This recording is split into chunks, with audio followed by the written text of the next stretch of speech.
Hello, my name is Emma, and in today's video, I am going to teach you how to cancel plans in English in 5 easy steps. So sometimes we want to do things with our family or our friends or maybe at work, and we make plans to do something with other people. And then, unfortunately, something happens. Maybe we are sick. Maybe we have to go to work. We get called in at the last minute. Maybe there's some kind of problem that happens. So because of the problem, you can't do your plans and you have to cancel. So when you have to cancel plans in English and in other languages as well, it's important to know how to do it. So you do it in a polite way that does not hurt the feelings or offend the feelings of other people. So in this video, I am going to teach you how to cancel plans in 5 easy steps. Okay, so let's get started. So imagine, you were supposed to go to the movies with your friends and you can't go anymore. What do? Well, the first thing is you can call them up or you can say to them, first ask how they are doing. Okay, so this is a friendly thing to say. You greet them, oh, hi, how are you doing today? Or how are you? Okay, you have your normal conversation. So that's the first step, just greeting and saying, how are you? The second step is saying you're sorry or apologizing. I'm sorry, but I'm going to have to cancel our plans. I'm sorry, but I'm going to have to cancel our meeting. Or whatever it is. I'm sorry, I'm going to have to cancel the party. I'm sorry, I'm going to have to cancel going to dinner. Okay, so whatever your plans are, you can put the plans here. And it's very important that you apologize. I'm sorry. You can also say, I'm sorry, but I won't be able to make our plans, to make dinner, to make the meeting. Okay, so first thing you do, ask how the person is doing, and then you apologize and you say that you can't come. So you can say either of these two things, or there are other ways to say it as well. And then we will find out what is the next step in one moment. Okay, so we've said, how are you doing? And then the second step we talked about was apologizing and explaining we can't come to whatever plans we have made. The third step is telling the person that you really wanted to do these plans. Okay, this is very important because you want them to know that you care and that, you're not canceling because you don't like them or for some other reason. It's something you really wanted to do.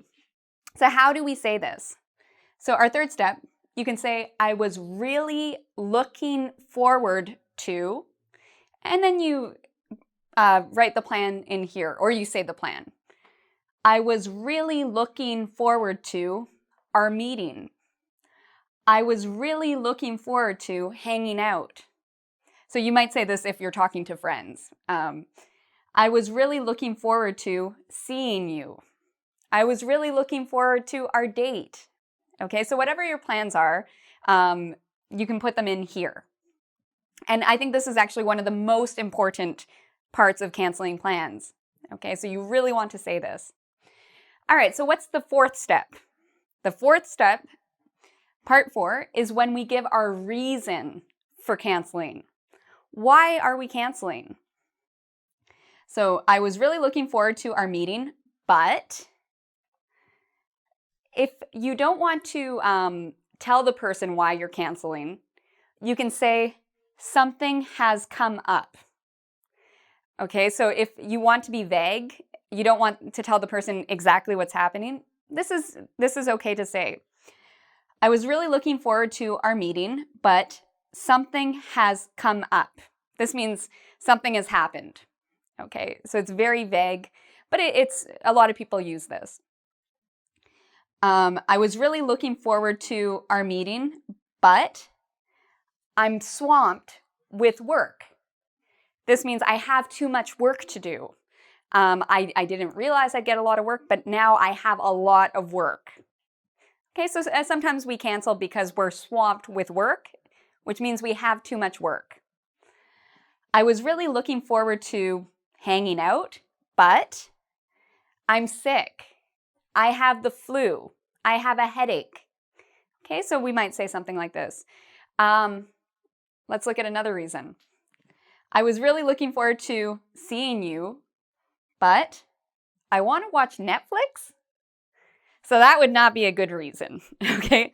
So it's important to think about good reasons to cancel and bad reasons to cancel. Telling somebody that you're not going to come to your meeting because you want to watch Netflix, bad idea. So I'm going to put a big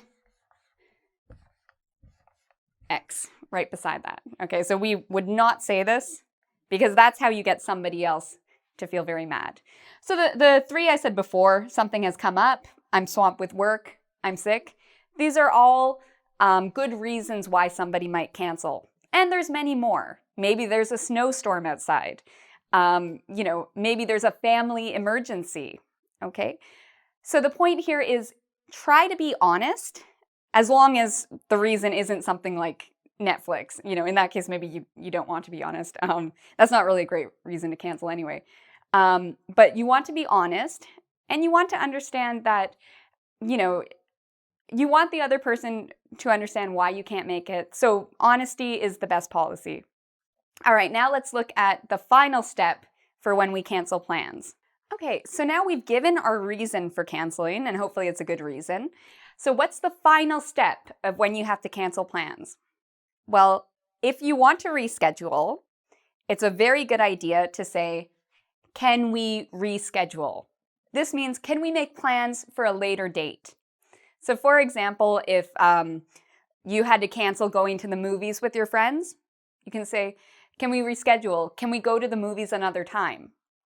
Or, I'll come a different time. So reschedule is good to say because it shows that you really wanted to do these plans. Okay, so the final tip, can we reschedule?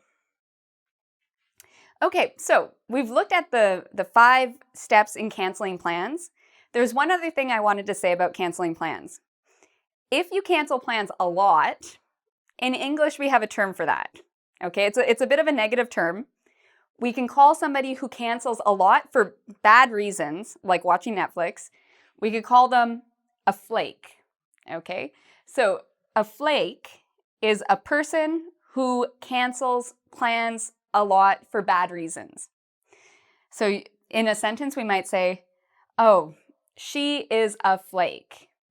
Mary is a flake. Edward is a flake. Okay, so it means somebody who cancels plans for bad reasons. We can also use this in the verb form by saying she always flakes out. So to flake out means to cancel for a bad reason. She always flakes out on plans at the last minute. He always flakes out on dinner plans. Okay, George always flakes out on our date. So you can use flakes out, or you can call a person a flake if they cancel a lot. So hopefully nobody will call you a flake because you will cancel in a great way by following our 5 steps to cancel plans.